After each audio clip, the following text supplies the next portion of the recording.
solutions, ensuring safety and security of data and assets. Thank you. And the next session, herein we have more focus on the renewable energy sources into the grid, how we integrate these sources into the grid. The panelists are going to be discussing again on variety of AI paradigms, techniques on generation and demand forecasting, improving scheduling and flexible demand to ensure enhanced RE integration. Inviting our moderator of the session, Dr. Rahul Tongia, Senior Fellow, Center for Social and Economic Progress. Our panelist of the session, Dr. K. Balaraman, Director General, National Institute of Wind Energy. Mr. U.B. Reddy, Managing Director of Enefra. Dr. Cesar Alejandro Hernandez from the International Energy Agency is going to be joining us virtually. He's the head of the Renewable Integration and Secure Electricity Unit of IEA. And Mr. Sushil Kumar Soonee, again he joins us virtually, former advisor and founder, Chief Executive Officer of Power Systems Operation Corporation Limited. If you can connect with our virtual speakers also. And meanwhile, I request Dr. Tongia, we start with the conversations. Thank you. Thank you very much, and good afternoon, everyone. It is my pleasure to moderate this important session because we are now able to discuss the issue of how do we convert ambition into reality. And I'm Rahul Tongia, a scholar, a researcher on issues of technology and policy, and it's my pleasure that we have with us such an expert group of both implementers, researchers, global thinkers, and practitioners. And so hopefully we will be able to have an interactive conversation instead of just talking points. I wanted to open up with a few thoughts to set the tone, and then request each one of my panelists to share a few minutes of opening remarks, and then we'd have more interactions on specific topics. Maybe I'll push back, so warning given to everyone. So as we know, India is a pioneer and leader in green energy, and Prime Minister has announced 500 gigawatts target by 2030 of non-fossil, majority of which would be renewable, of which it appears solar is a larger share, but wind also has an enormous growth expected ahead of it. So the question really is, what needs to be done differently than what we're doing now to have it grow? As of now, much of the focus has been on the supply side. How do I get enough capital? How do I just get projects going? But projects are one side of it. Integrating it into the grid is another side of it that we hope to understand better, for 2 or 3 reasons. The first is, as we know, there's volatility. There's stochasticity and volatility, and I want to emphasize that these are different. Predictable variations are one thing, so we know the sun is never available at night. But unpredictable is another thing, like cloud covers, or with wind if the wind suddenly dies. So this issue of predictions is a key aspect, and time constants. The second is, right now, most of our focus has been on LCOE, levelized cost of energy, which is cheaper. Now the question is, if I just look at an average cost, this ignores the portfolio cost of a renewable intermittent source. So in a future, imagine with me, we're in a very high solar regime. We could be surplus in the middle of the day. We already have in parts of the world which run on markets, negative pricing of electricity when renewables are unpredictably or unexpectedly very high compared to demand. You can't back down as quickly enough. So in such a period, solar is relatively coincident across the country. Wind is more diverse in its load profile. So this has a value that perhaps isn't being recognized by incentives given for bidding, for example, by the government. So how do we think about signaling for high RE and high wind? The next general question which could come up in the conversation, not specific to anyone, is time of day issues. So right now, levelized cost of energy is just averaging it out. We know that that won't scale as we look at these ambitions of 2030. Next question, how is wind different than solar? To a lot of people, RE is RE is RE, green. But they're different. They're different operationally, they're different technologically, and potentially financially as well. It'll be important to understand that. The next sort of question with wind, more so important than solar, is location.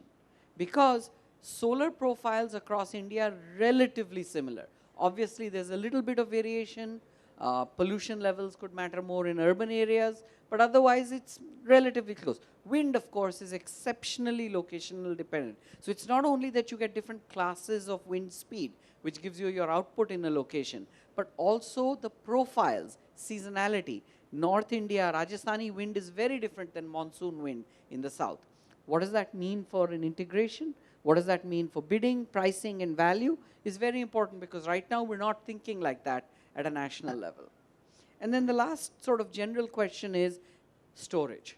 This is sort of the cousin or the dual of intermittent RE. And to what extent will that become either required, missing, expensive or not, etc.? How does it interplay with a high wind scenario that we know is coming? But by when will we need how much storage, etc., and how do we signal for it, is the last sort of range. I've already thrown out a lot, so there's lots to discuss, so that's a signal for me to be quiet and now hand over to our first speaker, Dr. Balaraman, who's the head of NIWE, National Institute for Wind Energy, but also a long-time power professional with grid management as well. Thank you, Dr. Rahul, and thank you for IWTME for inviting me to be in this panel. And it's a very exciting opportunity as we move forward in the clean energy. Hope it's audible now? Okay. Yes.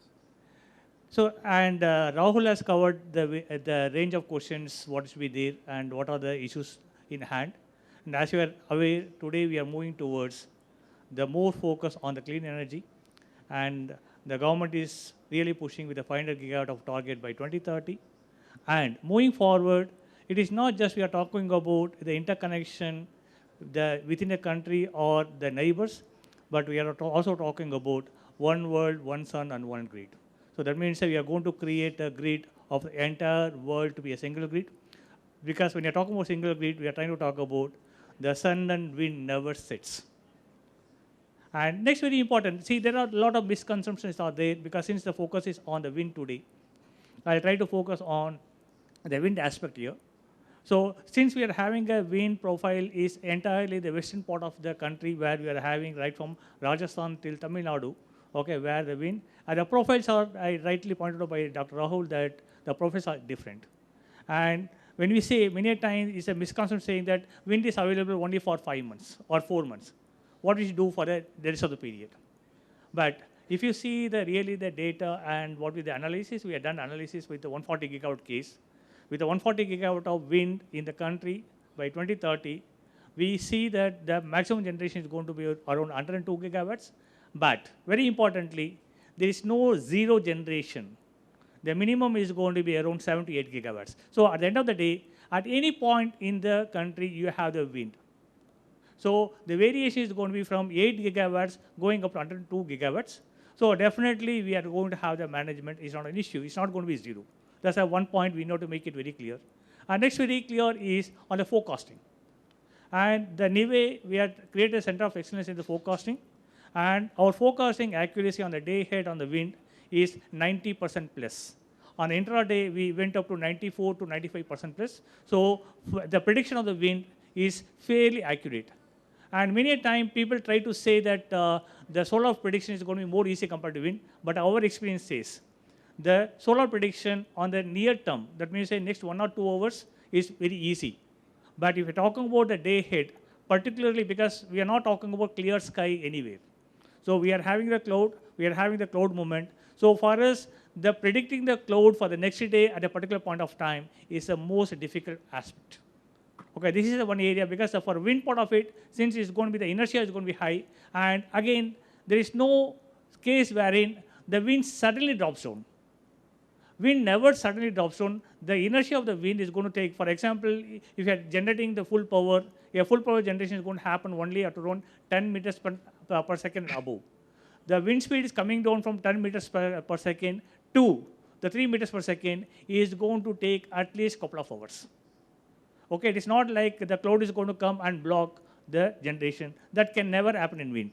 And the inertia in the wind turbine is much higher compared to any other things because this is one area which is again missed out. So I say rightly pointed out, we are missing it out just on the average cost of it. We are trying to see the wind is going to be costly. But if you try to talk about the portfolio cost, so if you say the portfolio appears, the portfolio cost of the wind is going to be much cheaper than any other source of power. So this is one area we need to start working on. When you talk grid integrations, these are the factors to be considered. I'll stop at this stage. Maybe I'll take questions later. Thank you. Can I just follow up one thing? So you've mentioned something that's not as well appreciated, this predictability and inertia and time constant. So from a grid perspective, people usually talk about a metric like megawatt per minute or ramping percentage. So what is the typical or worst case, either average or worst case, ramp up or ramp down rate that you find for wind? See, if you talk about a percentage part of it, yes. If you talk about 1 minute scale, okay, the ramping up or ramping down of the wind is less than 1%. Okay, less than 1%. So in some ways, and I'm sure Soonee ji will correct me later, coal is supposed to be able to handle 1%. Yeah. So again, there's a misconception saying that wind suddenly drops. Wind never suddenly drops because when you're talking about the wind, I'll be getting the full generation only, all the turbines, it can attain the rated power only at around 10 to 12 meters per second. And wind speed coming down from 10 to 12 meters per second to less than 3 meters per second is going to take not less than an hour or two. It cannot be like suddenly I'll say wind is going to be at higher at flat, it's going to come to zero. That never happens. Interesting. So now this is set up for later. We'll discuss how do we signal for it, how do we bid for it, how do we encourage it. We'll come back to this question. Sure. Thank you very much. If I could now immediately request Mr. Soonee, who's online, who has been he's the doyen, in fact, of Indian grid analysis and operations, and request him to share some opening thoughts. Soonee sir. Yeah. Thanks, IWTMA. Thanks, fellow panelists who are much more learned, Dr. Kannan, Alejandro, and Rahul Tongia himself. So let me quickly come to the points without much of ado. So first thing is, in wind, there is a diversity. And Dr. Kannan mentioned Rajasthan and Tamil Nadu winds, this blow in sympathy, but sometimes in opposition also, and many a time. So we get a beautiful diversity in India as far as the wind is concerned. That is first part. The second part is, as far as the wind integration is concerned, the policymakers, the regulators have done a lot of work in last 2 decades. We are so proud of our strong grid. So, that's one, we can be complacent. We need to ensure that grid remains strong. Whatever congestions are coming are removed. Not only that, neighboring system should also get connected to synchronously so that we have a large footprint, large diversity, large inertia so that we can handle not only wind but all kinds of generation. So that's another point which I thought I would mention here. And as far as forecasting is concerned, certainly it has improved a lot with REMCs and all the infrastructure. Present forecasting would continue to improve. I have no doubt about it. The issue which is most important now is the resource adequacy exercise in India. What is the capacity value of wind? What is the ELCC of the wind? How much is it contributing during the peak, which is not necessarily occurring during the evening peak? It can vary from 10% to 30%. It can even go down below 10% also some of the time. And that is very, very important. COF has not much of a meaning. We know about it more or less. But what is the ELCC of location-specific wind and in general, very granular, multi-period resource adequacy exercise where wind is modeled rightly, and then that model should give us the answer whether wind is good or solar is good. So more or less, integrating wind is easier. The wind's contribution towards ELCC is better, but I would leave it to the model to tell me. Maybe it's counterintuitive results, but that model should tell us. That's missing for the time being, and we are getting into very serious problems. Coming to this, numbers, we all are known about 160, 100 gigawatt solar, 60 gigawatt wind. But when we were doing GTG study, we just reversed the number. Let's say if there was 100 gigawatt of wind and 60 gigawatt of solar, how would it have happened? The answer was very clear that 100 wind and 60 solar was easy to integrate than 100 solar and 60 wind. Of course, this is only a lesson which we learn out of this. Grid code, extremely important, and it will become more and more important. I'm sure that within a week or so, or at least in this month, next month, we should have grid code for discussion, up for public discussion. And by this year end, we must put our grid code in place. It's a very serious matter for renewable integration. Recently, that IRENA renewable grid code has also come. So, and there are many issues. I will not deliberate on that because of the paucity of time. Now, the last part, which the moderator, Dr. Rahul, has very rightly flagged, is all supply side. What about the load? That basic myth that nothing can be done about the load, load is not flexible, load cannot respond, has to be exploded. We can change our load curve to a fairly large extent, and it is happening also in India. The peak is now occurring during day hours. So as far as the variability, as the shape is concerned, the load curve would change, should be changed, the regulator should intervene, and all the pumping load should come in the afternoon, and so on and on. As far as the intermittency is concerned, again from the load side, demand response.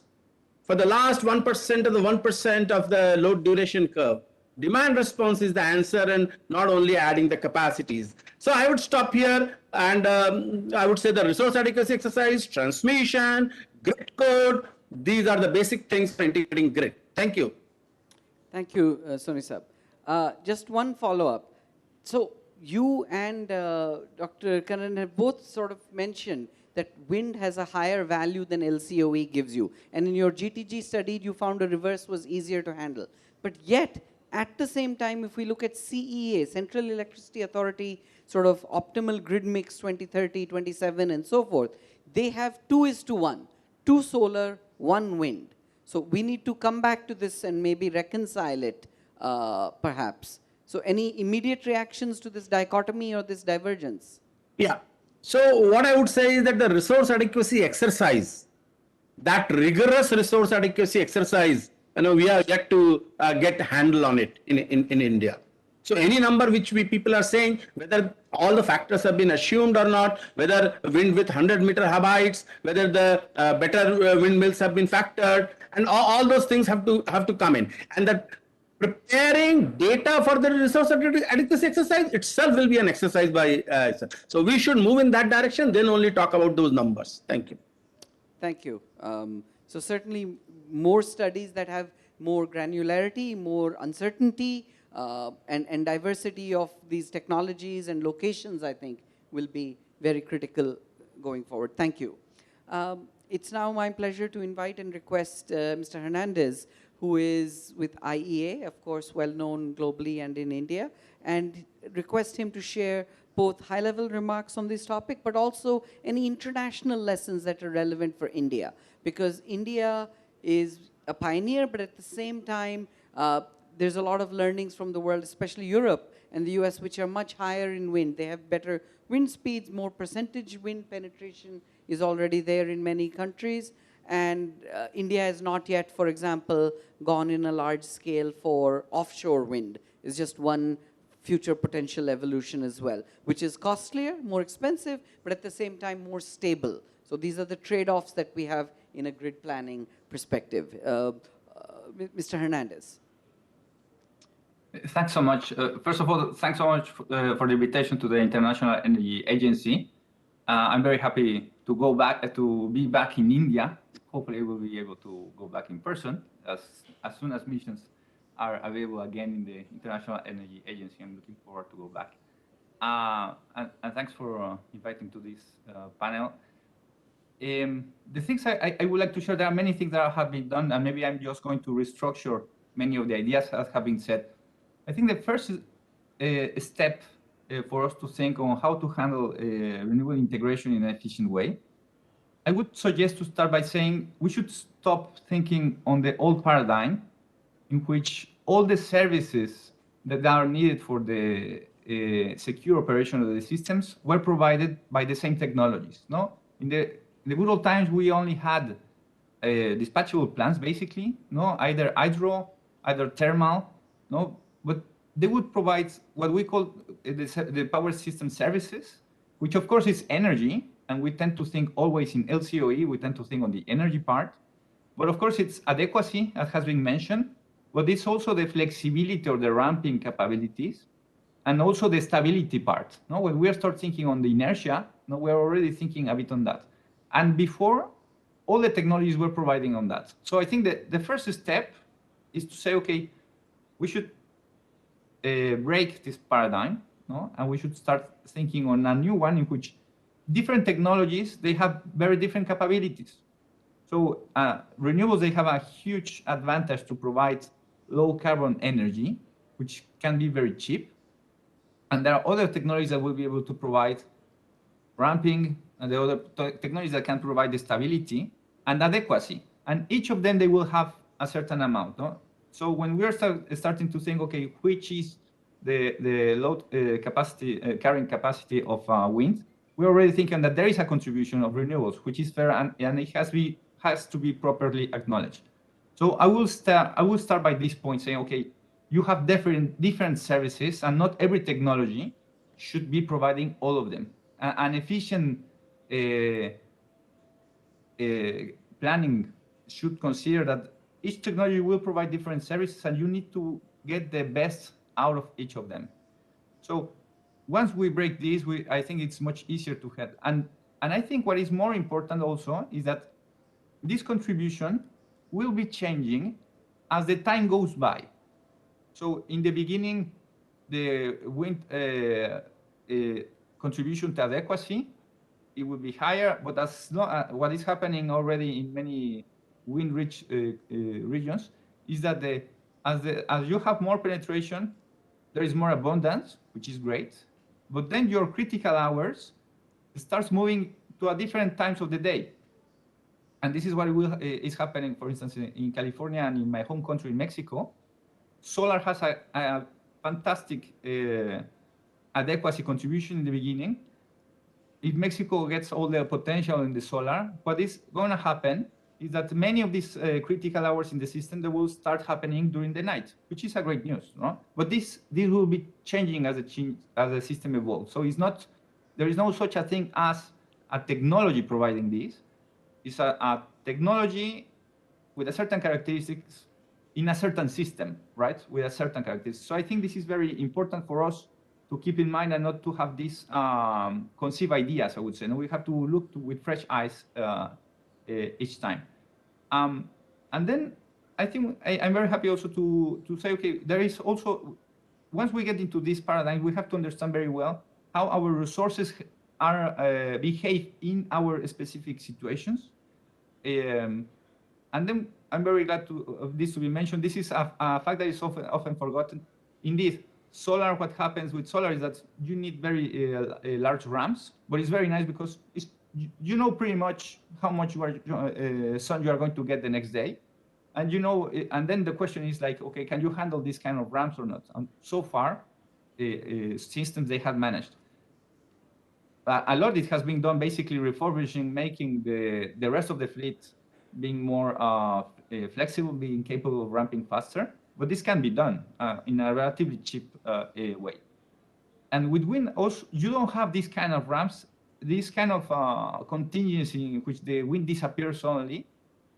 It doesn't behave like that. Like in most systems, the wind, well, maybe you don't know exactly how much you are going to get. No, you have a very good idea, but it's going to be very smooth, actually. When you see what is it's very rare that it happens that you have to increase your reserves because you might not have enough wind. No?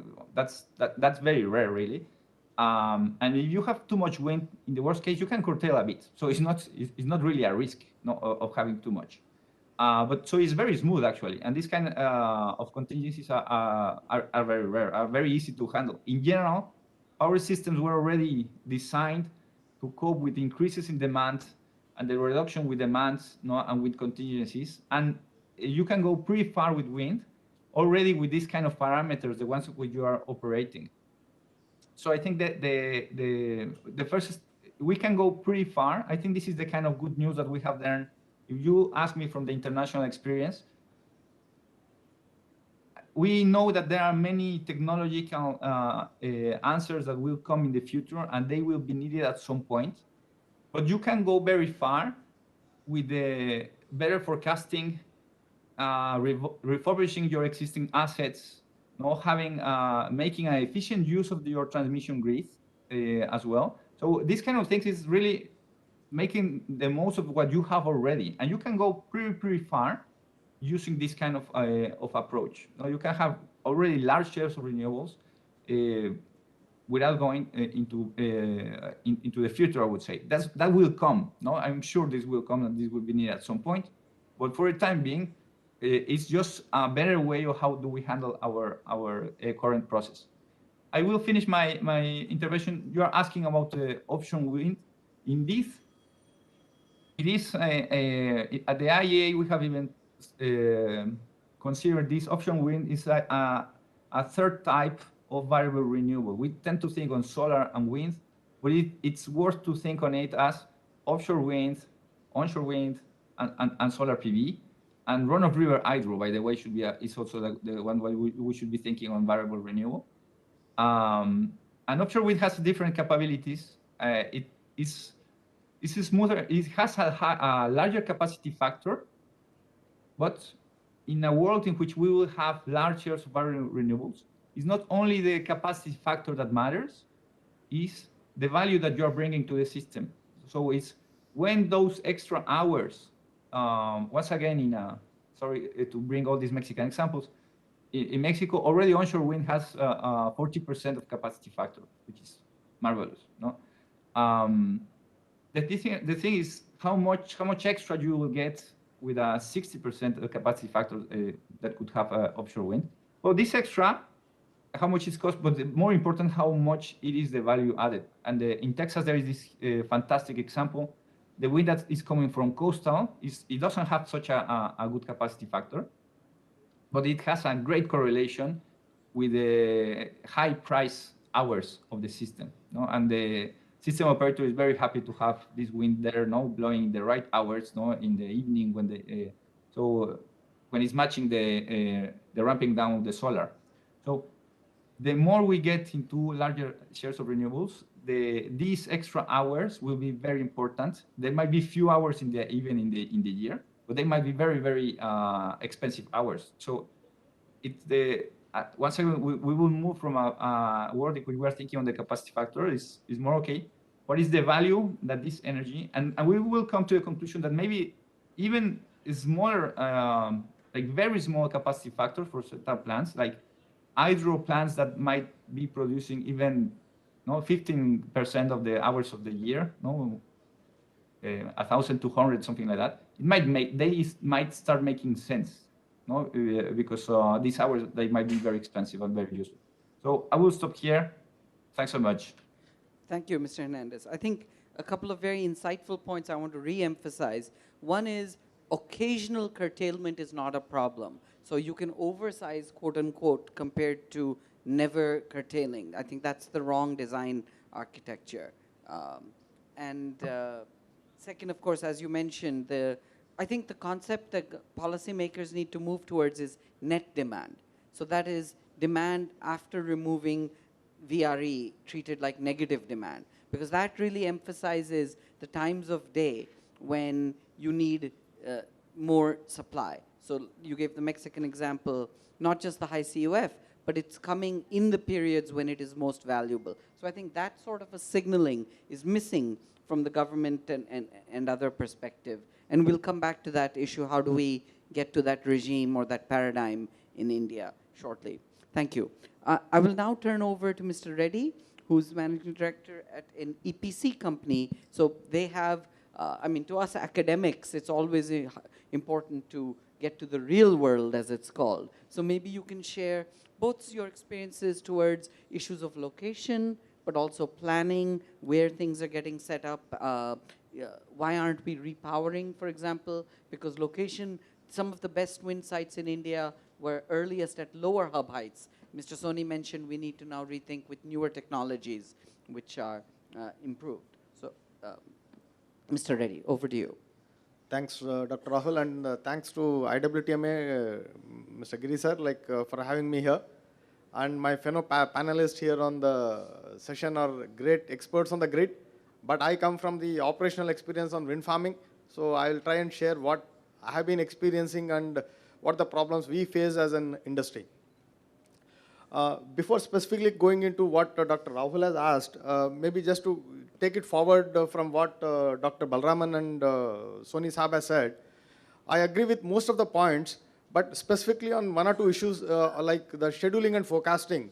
So we all been talking about it, and it has been pushed onto the industry, I would say, in the past, and industry did take it up in a very right spirit, and the forecasts have been very accurate. But now the issue is considering the current policies, like the different wind farms for different RE projects produce a different schedule. And the schedules have been shared with the LDCs, but whether these forecast schedules have been utilized or they've been used for actually grid management or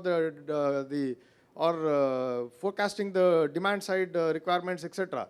I don't think that is the reality, because all the forecast schedules that the industry provides to the LDCs are used to only compile the forecast, and at the end of the month, they just issue a demand notice for deviations in terms of penalties to the generators. So it is actually not serving the purpose.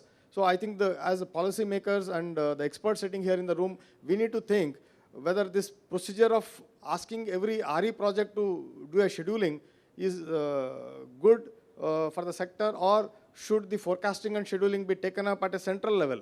Because if the forecasting has to be used ideally for the grid management, then this present system is not working anywhere, and it is only serving for levying penalties to the generators. This point one. And on the intermittency issue, I think, so let us leave with it that, okay, the Honorable Prime Minister has set out a target of 500 gigawatts of renewables. And renewables, especially the wind and solar, are known to be intermittent. And I think we need to stop discussing on the intermittency at some stage, and we need to start looking beyond this issue of intermittency, because renewables are intermittent, they're nature dependent, and we have to live with it. We need to accept the renewables as intermittent, and we can't keep questioning them. So having said this, again, I'll quote Mr. Soonee, who has been a great supporter of renewables, and I've heard him speaking for many decades now, and more than 15, 20 years back, I don't remember the exact date, in one of the seminars in Bangalore, he did speak about the intermittency issues, and he said it is only in the mind. It's in the mind of the grid operator. And he says it is not an issue. It can be handled, it's more of a commercial in nature. And he also went on to say that when the grid operators can manage the intermittency of the railways, so what is so difficulty in managing the intermittency of the wind? So now this is the real problem, but now this is not getting translated when we talk on to the operators or the discoms, where the backing down happens very frequently, and our generators are losing out heavily on various issues. Now coming back to the questions what Dr. Rahul has asked, yes, wind is location specific, unlike solar. So the wind speeds are different from different states or even within the state. But a very important factor is that, okay, the speeds are different, the outputs can be different, but the wind farms do generate power when there's a demand. So unlike solar, this is a big difference with wind, because the solar generation happens in the non-peak hours, whereas the wind generation happens in the mornings and evening peaks. So this is wind in that way contributes more to the grid in terms of supporting the demand as compared to the solar. But however, like we spoke about 2:1 ratio for solar to wind. Now I do not know why, but whenever we talk to any policymaker, including to our ministry, we for us, for a couple of years, we have been hearing that renewables means it's only solar. Wind somehow has lost its place as a part of the RE basket. I do not know why. But wind has been a contributor to the grid, and it has generated a lot of employment across the country, and it has been contributing power. Like yesterday, in fact, we had the additional chief secretary from government of Karnataka, where he did mention that Karnataka today actually operates 53% of their energy requirements from wind and solar. So when a state like Karnataka can manage 53% of their requirement from renewables, what is the problem at all India level? So where is the issue? Is it a technical issue? If you have to ask, and if I have to go by what the experts like Dr. Balaraman and what Mr. Soonee have been saying, I don't think it's a technical issue. It's more of a commercial issue. So I think this is something to be addressed. And this is the biggest missing point here. And the wind industry has been suffering because of this. And there's a wrong perceptions that is being created about wind versus solar. I do not know. Like, we are here to coexist. We have as a wind community, we have nothing against the solar. But singling out and promoting one source of energy at the cost of other is not good. And having said this, again, like there are a lot of wind potential sites where the wind farms were set up way back in 90s. And yes, repowering is another issue which we have been talking, and this is the industry's demand. For, I think, more than a decade we have been talking about it. And a policy paper, a draft paper has been submitted by our association to the ministry, and no decision has been taken. And I think seminar after seminar we have been discussing about repowering. We have not heard anything further. Like, we have been asking for a very constructive policy on this. Because repowering is not a very easy subject from the commercial point of view, like because in the past the ownership of the turbines were very fragmented. Even a 225 kilowatt or a 250 kilowatt turbine has owner or multiple owners. So if the repowering has to happen, I think it has to be done at a farm level. It cannot be done at an owner to owner level. So this is something which we have been asking, and we have been thrown back saying that, oh, grid is an issue, okay, how do we evacuate power when we repower the project, etc.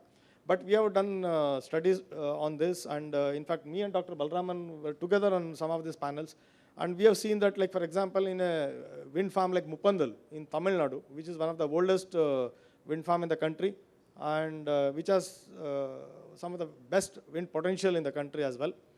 And when we really do take out the entire existing wind turbines in the area and do a fresh microsetting with the latest multi-megawatt turbines, and what we have seen is that the installed capacity doesn't go up.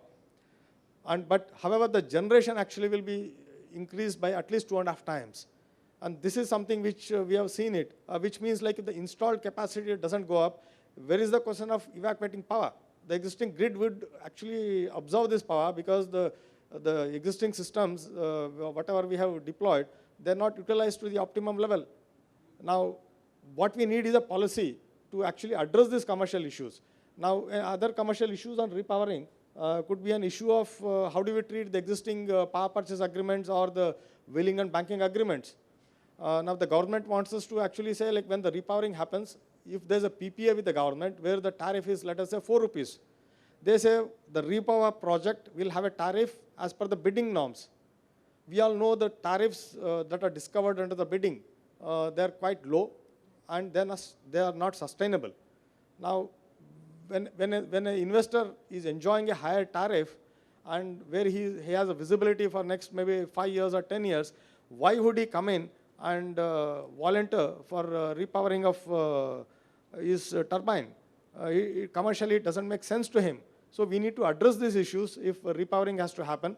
And these are something which are very simple, but it requires some bold decisions from the policymakers. So with this, I stop. And Rahul, if you have anything, I can add on to this. We'll come back. Thank you. Thank you. I think we're in large agreement on some of the potential value proposition especially. Now I come back like a broken record to this issue that why are we not seeing that action towards the value proposition that is there? Is it that our bidding is missing TOD signaling? Is it that we're focusing too much on LCOE, which appears attractive for solar, but doesn't look at a portfolio, as you mentioned, Dr. Kannan? Is it that these other aspects from a grid, including inertia aspects that solar doesn't provide nearly as much of? How do we overcome these from a policy perspective? Because I think the first takeaway I would say is, let us not say I want X of solar and Y of wind, because that is too narrow. Mr. Hernandez in fact said even wind itself could be split between offshore, onshore, or in the Indian case, coastal wind and inland wind, because their profiles you mentioned are very different, and they should be valued and recognized and such. So is it that we need to get the models right and then say I need X, Y, and Z? Or is it that we just need the right TOD price, locational price, inertial price, ancillary price, and then let the market decide all of these things? How do we shift and really get the right portfolio is the, I think, billion-rupee question open to all the panelists, including our friends online. Can I take it? Please, everyone. It's not just for one person. So. Okay. So my brief response would be, it is not right to focus on a source, nor to a specific location. So what is needed is okay, we have a target before us, and I think we need to have a conducive market to actually, for an investor to come up and set up projects. Now, instead of actually addressing this, the agencies are looking at RTC bids or peak power bids, or they're inventing some new business models. But these business models, according to them, may be new. But the grid operators are here, Mr. Soonee has been operating the grid, and this whole bundling of tariff is not something new to the grid operator. And it is much cheaper and more efficient for a LDC to actually bundle the tariffs than a private entity to bundle it. So this concept of an RTC bid or a peak power bid, in my view, is not good for a nation. It may be good for an individual company to start with. But instead, if the government can actually roll out a policy where every segment, like whether it's a solar or a wind or anybody, if they have a conducive environment to set up projects, I think more companies will come forward and they keep setting up projects. They don't have to worry in terms of how to mix it or how to bundle it. That's not the role of a generator. We are all investors here. Actually, we come here and invest to make some profits. Today, instead of that, our time is wasted, rather spent and wasted on how do you bundle this, how do you make it more commercially viable, and what sort of a schedule to be provided. Oh, if the schedule is not accurate, how much penalty do we get? And then what is the hit on my IRR? With this hit, how can I service my debt? I think we are all pushed into these sort of commercial issues. So allow us to work freely. And I think this is the request I make for all the policymakers. And don't restrict to any source. Maybe wind can overtake solar, solar can overtake wind. That's not an issue for us. But we need to have a conducive environment for doing business, which is missing today. Thank you. Soonee sir, but you were going to say something, I think? My turn? Yes, sir. Yeah. So thank you. I think Dr. Reddy has posed very important issue. I am not a doctor, sir. So you are more than that. So very important issues. So let me very quickly answer a few of them with my limited understanding. Everybody has a perspective. Number one, market, and also responding to Dr. Rahul, market is not a substitute to planning, is my firm belief. And I take a position in it because market does not take care of equity, and there are, government is the planning body, planners know the things, market cannot do this. So how much wind to need, where we should pick up the wind, this should be through a model and through the parameters given by us, rather than market cannot decide. But anyway, experts can talk about it. But you will not get investment, you will not get the right things at the right place unless you have done solid planning, and that planning has to be centralized. Somebody who understands the entire country. For example, the example of Karnataka or example of Germany are being given. Can they do this if they were a separate islanded grid? Germany is connected to continental Europe, and then you talk about that. So like similarly, our Karnataka is doing such a fine thing, yes, and we are very proud of it. But It is because it's a larger grid. So I was just trying to say that things have to be seen in the totality as far as the country is concerned. That was first. The second point which was raised was schedule. First of all, we go through the pains, but when we see in retrospect, we also enjoy that how much we improved. If scheduling was not there, we could not have had interstate such massive wind farms crisscrossing. We would not have had green energy corridors, power moving around, because everything has to be accounted for. If it is a single buyer model, I agree that nothing is required.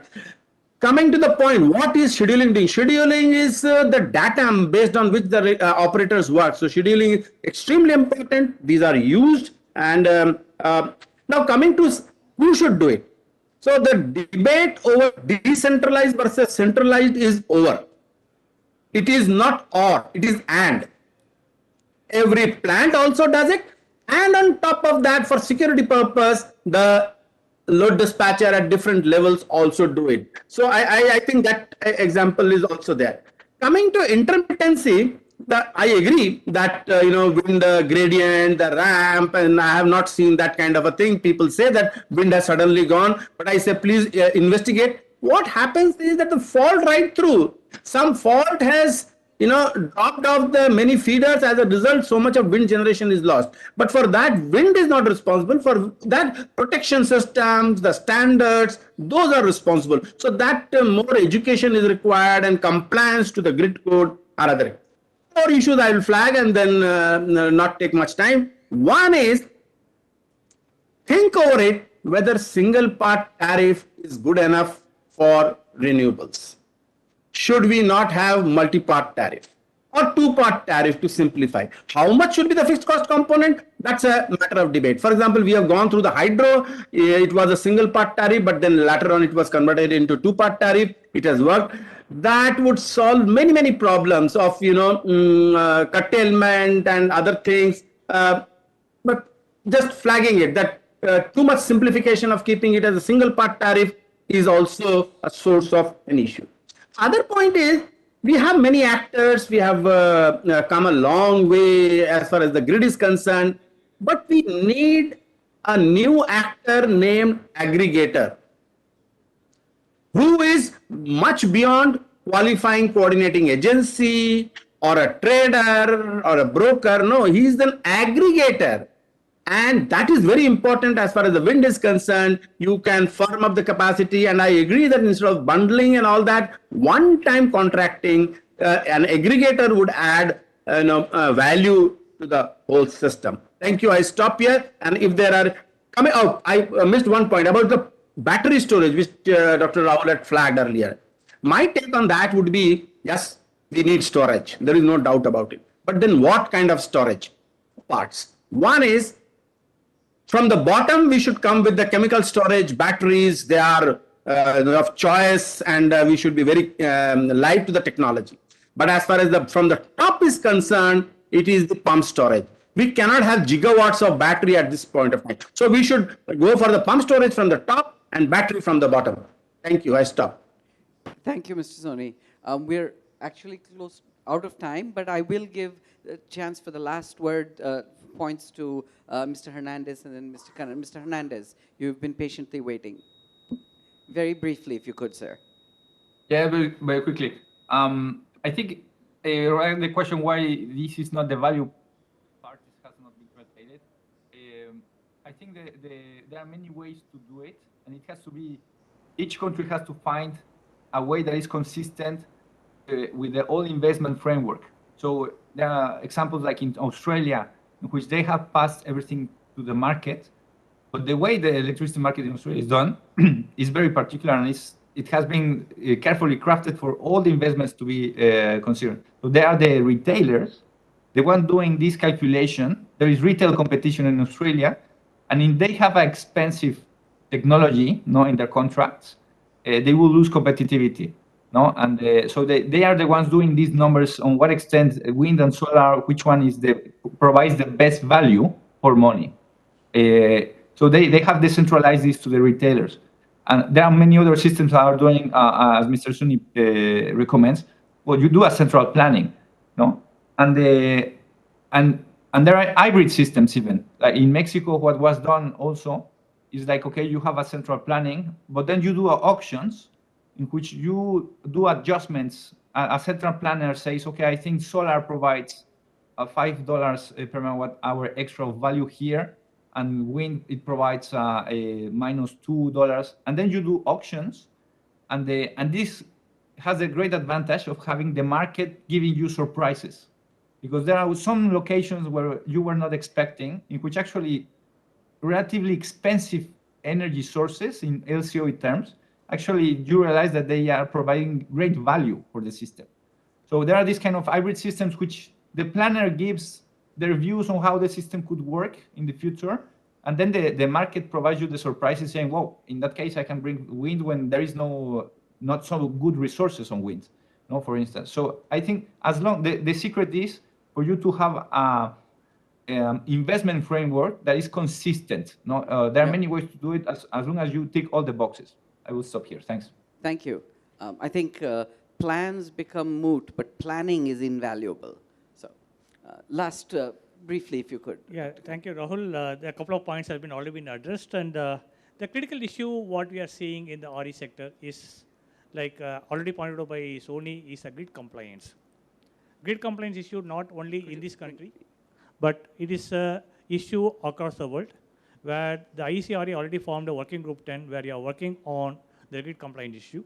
So this is an issue where the grid operators, the grid planners still need to have a lot of understanding on the RE, because you cannot see the RE as a supplement to conventional. So what you're going to get from conventional, you're not going to get everything from the RE part of it. Yes, you can get it, but it is at a cost that need to be taken care of. So that to be taken, flagged, and move forward on that. The next very important aspect is on, again, this is a personal take, what I'm trying to talk about is the forecasting, scheduling part of it, and also the tariff. So these are two important issues which is still not getting discussed in many forms. So if you talk about both RE, both wind and solar, it is going to be 97 to 99% is upfront investment. So compared to anything, so here the variable component on the tariff is nearly zero. That's precisely why we are trying to talk about wind and solar to be top of the merit order, because the merit order is going to be talking about the incremental cost of generation. The incremental cost of generation for wind and solar is zero. So that's precisely because many times people try to talk about the preferential part of in the scheduling. It's not preferential because as per the economics part of it, this is going to be almost zero. Once built. Yeah, once built. Once it built, it is going to be like zero marginal cost. That's specifically why it is going to be on the top of the merit order. We need to recognize that.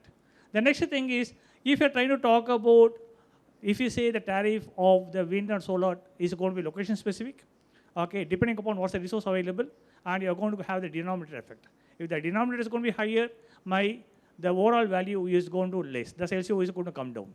But that's not going to be a factor everywhere. So this should be recognized. And if you move towards a part of the fixed and part of the variable, definitely is going to give you a new signal. So need to start working on that particular model.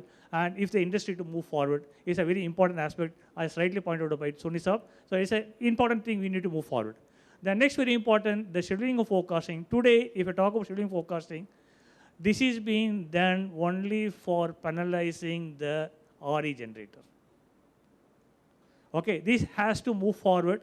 Yes, scheduling at a granular level is important because if we are doing the forecasting of the wind and solar, the forecasting is going to be done from the every grid point. The grid point is ranging from 2.5 kilometers to 2.5 kilometers to 25 kilometers by 25 kilometers. We are doing the wind is available or solar. We are going to forecast from the granular level of each of the grid points. From there, we are going to aggregate part of it. But question is going to be, what is that we are going to look at the different level? For if you are talking about balancing part of it, the balancing need to be at a control area. Let the control area be defined. So start working on the forecasting for this control area, rather than talking about every 5 megawatt plant need to have the forecasting, and every 10 megawatt plant has to have forecasting. It is killing the sectors moving forward. Because as we talk about 500 gigawatt, this is an important aspect we need to start working. Again, all these points is my personal level part of it, not to be attached to the portion what I hold. Thank you. Thank you. Well, with that caveat, I think all of us are bringing both experience as well as ambitions. So thank you very much for joining me, and thank you to the audience for your patience, because we have eaten into our lunchtime, so to speak. But thank you to my panelists for this enriching discussion. Thank you to all our panelists for your insights and bringing in your experiences. May I request our moderator also to kindly present the mementos to our speakers. And yes, a big thank you to both our speakers who joined us virtually. Please join us, ladies and gentlemen, as we express thanks to all.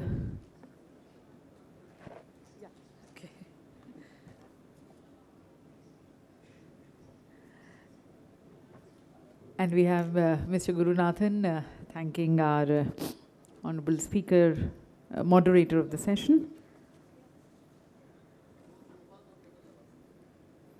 So once again, thank you to Dr. Tongia, thank you to Dr. Balaraman, Mr. Soonee, thanking Mr. Reddy, thanking Dr. Cesar.